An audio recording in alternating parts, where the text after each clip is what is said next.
I admire people, and I've done it myself, to go on a talk show and go, hey, we got to keep movie theaters alive. I don't want to be working in ballet or opera or, things where it's like, hey, keep this thing alive. Hollywood woke up to a surprising controversy this week, and somehow, one of the most celebrated young actors in the world is suddenly at the center of it all. Timothée Chalamet had been riding a wave of success, dominating headlines for his performances, and even being predicted as the likely winner for Best Actor at the upcoming Academy Awards. But over the weekend, the conversation around him changed almost overnight. Instead of praise, social media began flooding with criticism. A short clip from an interview started circulating online, and in that clip, Chalamet appeared to take a jab at two of the oldest art forms in the world, ballet and opera. Within hours, the clip spread everywhere. Artists began reacting, and even major Hollywood voices started weighing in. And as the debate exploded online, another twist emerged that made the entire situation even more dramatic. Oscar prediction markets suddenly shifted, and people began wondering whether the controversy had already changed the race. But before we get to the awards drama, it's important to understand exactly what he said and why it sparked such a powerful reaction.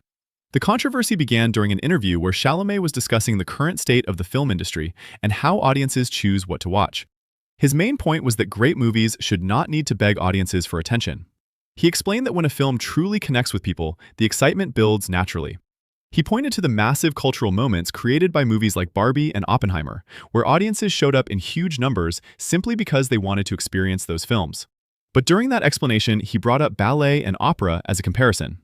In the moment, he suggested that he personally wouldn't want to work in a space where artists constantly feel like they have to remind people to keep the art form alive. He then joked that he probably just lost a tiny portion of viewers by mentioning those art forms. The remark about losing 14 cents in viewership was clearly meant as humor, but many people watching felt that the joke implied the audience for ballet and opera was extremely small. Once the clip was isolated and shared online, the reaction was immediate. Point being, I think even like Frankenstein, which was like a hugely popular movie this year, I didn't think that pacing was extraordinarily fast or anything, but it pulled people in. But it does take you having to wave a flag of, hey, this is a serious movie or something. And some people want to be entertained and quickly. I'm really right in the middle, Matthew, because I admire people, and I've done it myself, to go on a talk show and go, hey, we got to keep movie theaters alive. We got to keep this genre alive. And another part of me feels like if people want to see it, like Barbie, like Oppenheimer, they're going to go see it and go out of their way to be loud and proud about it. And I don't want to be working in ballet or opera or, things where it's like, hey, keep this thing alive, even though no one cares about this anymore. All respect to the ballet and opera people out there. I just lost 14 cents in viewership. But, damn, I just took shots for no reason. That's not a shot. I hear what you're saying. Yeah. So, but on that note, Within hours, the ballet and opera communities began pushing back. These art forms are not only deeply respected, but also incredibly historic, with traditions stretching back hundreds of years. Dancers, singers, and fans began pointing out that opera has existed for more than 4 centuries, and ballet for even longer. To many artists, Hey, by the way, opera is 400 years old. Ballet is 500 years old. Somebody named Timothée Chalamet had the nerve, big guy, by the way, had the nerve to say on camera that nobody cares about it. I'm sure you can walk into an opera theater right now, seats will be filled out, and nobody's saying a word as the performance is going because everybody has that much respect for it. There is an etiquette around opera. There is etiquette around ballet. It's amazing. It's an amazing theater medium. It's fucking beautiful. And people go there every day to the dance studio. Dancers show up 8 a.m., 6 a.m., whatever the fuck. They show up and they break and they bleed every single day. Just because they have respect for it. They love it. They love what they do. It doesn't matter if the industry is having a tough time at any time, which a lot of industries have a tough time. Your industry has a tough time. My industry has a tough time. Doesn't mean people don't care about it. People care. The dancers care. The singers care. The audience cares. There's still an audience. People give a fuck. You show up in a nice outfit, you sit the fuck down and shut the fuck up. That's the usual etiquette around those things. Maybe learn something from that. In those fields, the idea that nobody cares about their work felt dismissive. Performers spoke about the discipline required to master these crafts, describing years of intense training, daily rehearsals, and the physical toll that ballet dancers endure in pursuit of perfection. Opera singers echoed similar sentiments, explaining that audiences around the world continue to fill theaters to experience these performances. For them, the issue was not simply a celebrity making a joke. It felt like a misunderstanding of art forms that have influenced culture for generations. As the backlash grew, the story reached the broader entertainment world, and more famous voices started weighing in. One of the most recognizable reactions came from Whoopi Goldberg, who shared her thoughts on the controversy. In what he said, I didn't realize that he was that vapid and that shallow. A lot of young people need to understand, don't just flip off and say something. Yeah. Really understand that your words have meaning. I just lost 14 cents in viewership. No, when people get mad, it'll be a lot more than 14 cents. That's right. So be careful. I'm just saying, be careful, boy. Anna. No?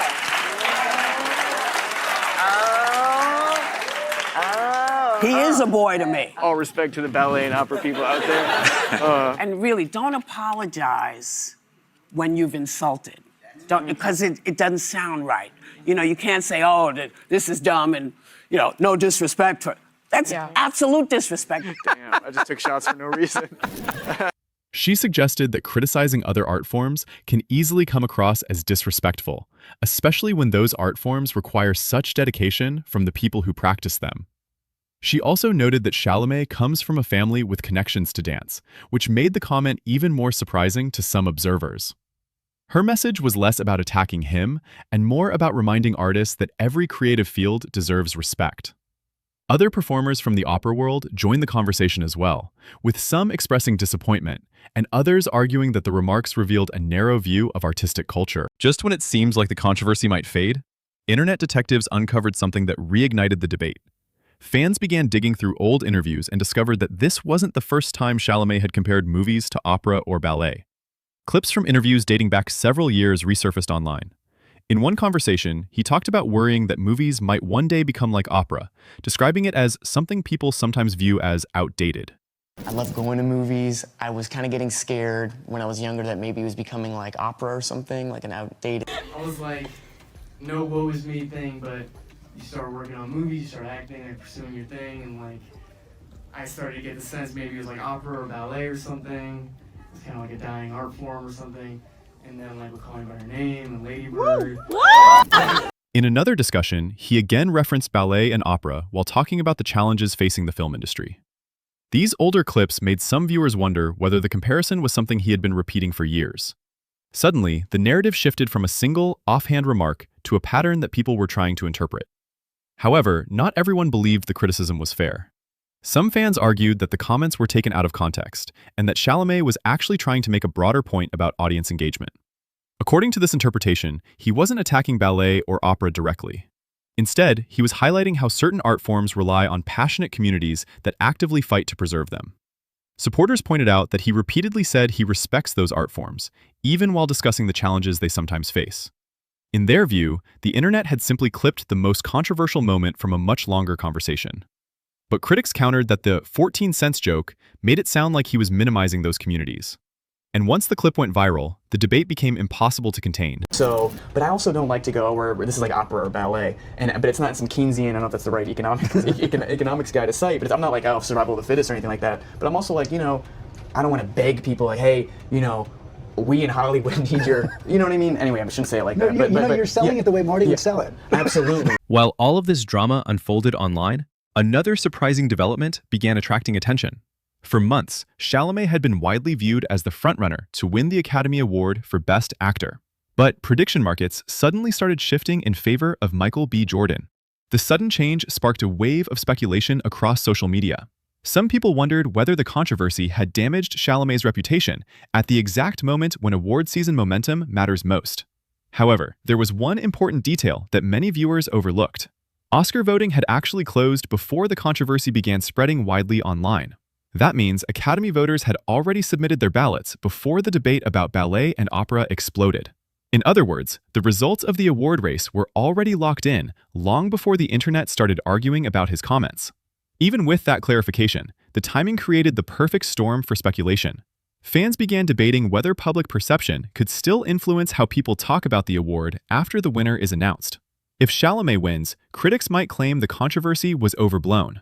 If Michael B. Jordan wins, some viewers may insist the backlash played a role, even though the timeline suggests otherwise.